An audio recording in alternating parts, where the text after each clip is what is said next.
Hello student, good morning. Standard है 8, subject है हिंदी, उसमें काव्य है नंबर 4। उठो धरा के अमर सपूतो। और ये जो काव्य किसने लिखी है तो द्वारिका प्रसाद महेश्वरी ने लिखी है। ये जो काव्य वो मैंने आपको चला दी, काव्य को पढ़ा दिया, फिर उसके जो शब्द के अर्थ थे ना वो भी मैंने आपको करवा दिए हैं।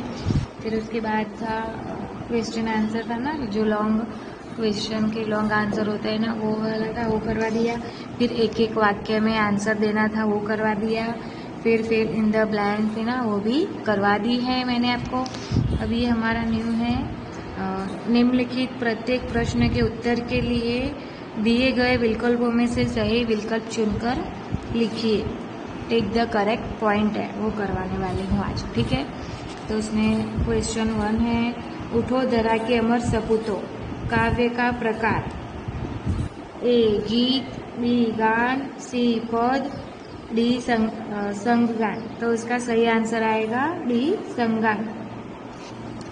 फिर नंबर 2, उठो धरा के अमर सपूतो। काव्य के कवि का नाम, ए द्वारिका प्रसाद महेश्वरी, बी सरला महेश्वरी, सी महादेव वर्मा, डी गोपालदास नीरज। तो उसका सही आंसर आएगा द्वारिका प्रसाद महेश्वरी। अब है क्वेश्चन नंबर 3, कवि मुझे सुमनों में क्या बनना चाहता है? ए सुगंध, बी बहार, सी मुस्कान या डी दर्द। तो उसका सही आंसर आएगा सी मुस्कान। फिर क्वेश्चन नंबर 4 है, कवि किसमें नया राग और नया गान बनना चाहते हैं? ए नूतन वीणा, बी प्राचीन वीणा, सी गिटार या डी है सुतर। तो उसका सही आंसर आएगा ए नूतन वीणा में। अब है क्वेश्चन नंबर 5, कवि जग के उद्यान में किस प्रकार की ध्वनि गुंजित करना चाहते हैं? ए मंगलमयी, मंगल चरण, बी मंगलमयी, सी प्रार्थना गीत या डी मांगलिक। तो उसका सही आंसर आएगा सी मंगलमयी। अब है क्वेश्चन नंबर 6, भोरों की गुंजार के युक्त शब्द समूह के लिए एक शब्द लिखिए। ए गुंजित, बी घुमट, सी रंजीत या डी रसित। तो उसका सही आंसर आएगा ए गुंजित।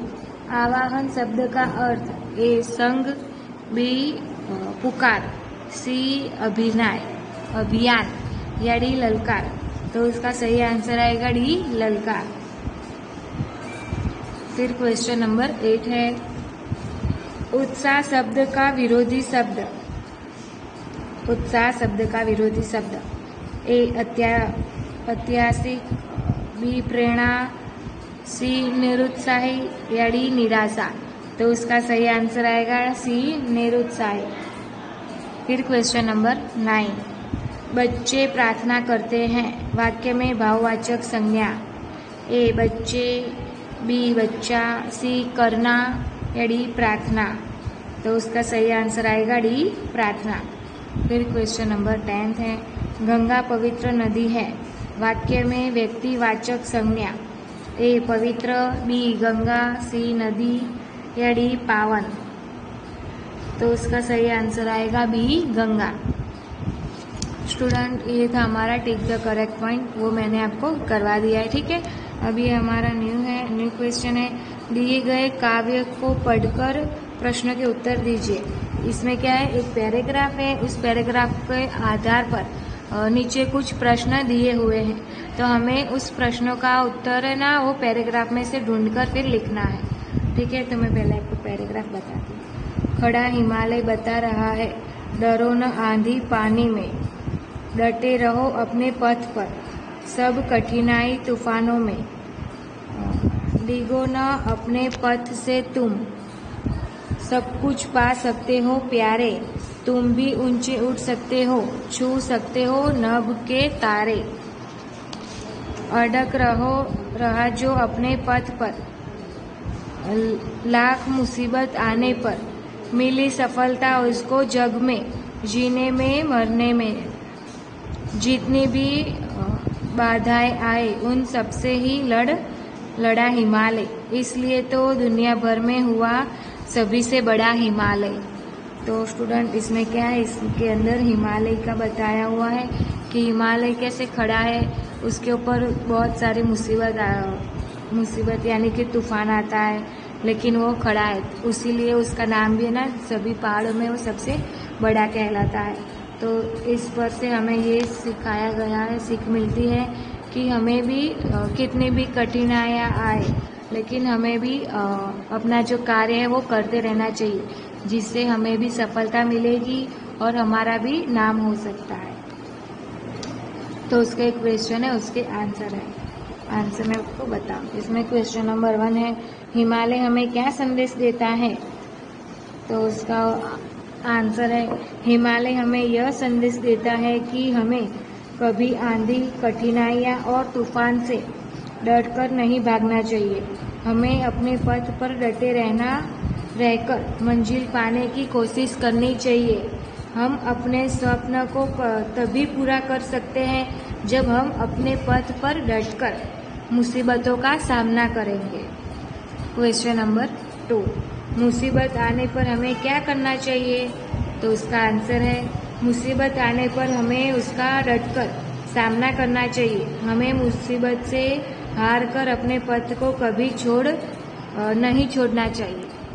फिर है क्वेश्चन नंबर 3, कवि ने हिमालय को सबसे बड़ा क्यों कहा है? तो उसका आंसर है, कवि ने हिमालय को सबसे बड़ा इसलिए कहा है कि जितनी बधाई आई है उन सबसे वह लड़ता है, बाधाएं आई हैं उन सबसे वह लड़ता है। फिर है क्वेश्चन नंबर 4, हमें इस काव्य का भावार्थ लिखिए। तो हमें कभी उसका आंसर आएगा, हमें कभी आंधी, तूफान या कठिनाइयों से डरना नहीं चाहिए। इन सभी का हमें डटकर सामना करना चाहिए। हम अपने कार्य में तभी सफल हो सकते हैं जब हम इन सभी समस्याओं का मुकाबला करेंगे।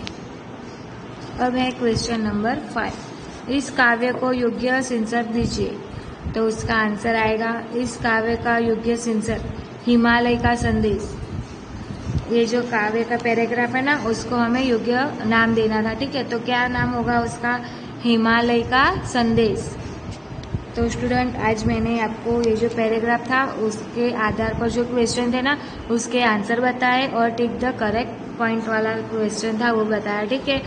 तो अब मैं आपको नेक्स्ट वीडियो में ये जो कविता है, जैसे हमने इस पैराग्राफ के आधार पर जो किया ना, उसी तरह से कविता है, उसमें जो शब्द है उसे लिखना है, योग्य स्थान पर शब्द को लिखना है, ठीक है। फिर उसके बाद है काव्य पंक्ति को पूरा करना है, वो करवाऊंगी, ठीक है।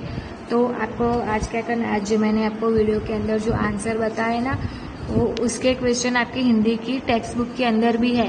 तो आपको उस टेक्स्ट बुक के अंदर जो क्वेश्चन है ना, उसे देखकर फिर इस जो वीडियो में मैंने आपको आंसर बताया ना, उसे लिख लेना है अपनी हिंदी की नोटबुक में, और अपने होमवर्क की बुक में भी लिखना, ठीक है स्टूडेंट।